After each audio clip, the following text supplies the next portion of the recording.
আয়োজিত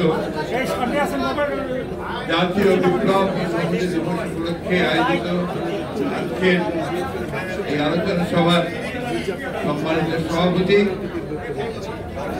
পেশাজীবী পরিষদের সংগ্রামী আহ্বায়ক, বাংলাদেশের পেশাজীবী আন্দোলনে অন্যতম নেতা এবং এখন একজন বাংলাদেশের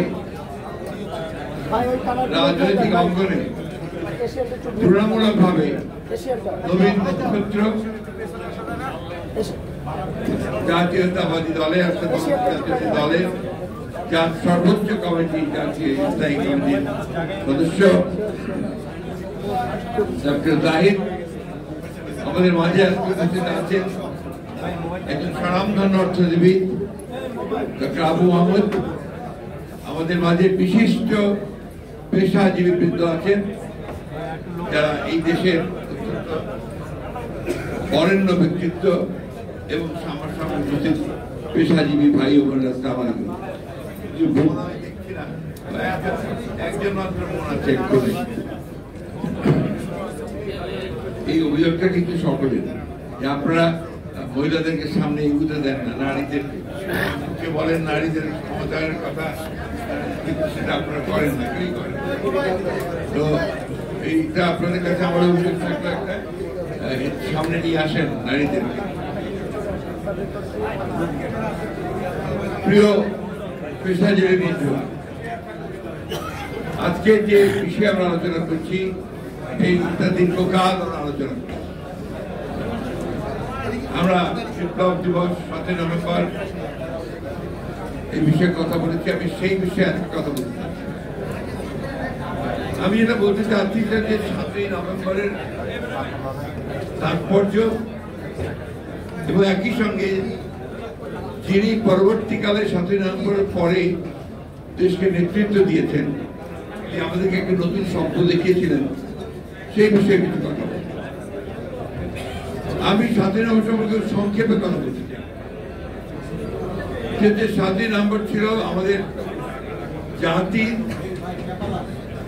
যে স্বাধীনতার সার্বভৌমত্ব রক্ষার জনগণের এবং সৈনিকদের, দেশপ্রেমিক সেনাবাহিনীর সৈনিকদের যে স্বতঃস্ফূর্ত প্রতিরোধ করে তোলা, তার একটা অসাধারণ একটা নমুনা। যখন চেষ্টা হয়েছিল সেই 71 সালে আমাদের অর্জিত স্বাধীনতা থেকে বিনষ্ট করে ফেলবার, সেই সময় এবং যখন আপনারা জানেন যে একটা ভয়ঙ্কর ফ্যাসিবাদী একতরফা একটি শাসন ব্যবস্থা শেখ মুজিবের নেতৃত্বে বাংলাদেশের স্বাধীনতার চেতনা বলেন, আশাকাঙ্ক্ষা বলেন, মানুষের সবকিছুকে ধূলিসাৎ করে দিচ্ছিল। সেই সময়ে এই পট পরিবর্তনের পরে যে সুযোগ সৃষ্টি হয়েছিল সেটাকেও ধ্বংস করার জন্য নস্যাৎ করে একটা কাউন্টার রেভলিউশন করা হয়েছিল 3 তারিখে। সেই 3 তারিখে স্বাধীনতা ঘোষক শহীদ প্রেসিডেন্ট জিয়া রহমানকে গৃহবন্দী করা হয়েছিল এবং যারা 15ই আগস্টের ঘটনার সঙ্গে জড়িত ছিল তাদেরকে সমস্ত বহিষ্কার করা হয়েছিল এবং একটা ভ্রান্ত কয়েকজন সেনাবাহিনীর সদস্যের নেতৃত্বে সেদিন নতুন একটা প্রতিবিপ্লব সৃষ্টি করেছে। সেই প্রতিবিপ্লবে নেতৃত্ব দিচ্ছেন খালেদ মোশাররফ।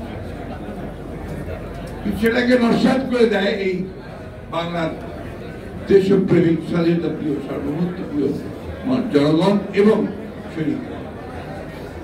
তারাই শহীদ প্রেসিডেন্ট জিয়া রহমানকে রাষ্ট্র পরিচালনার দায়িত্বে নিয়ে আসে।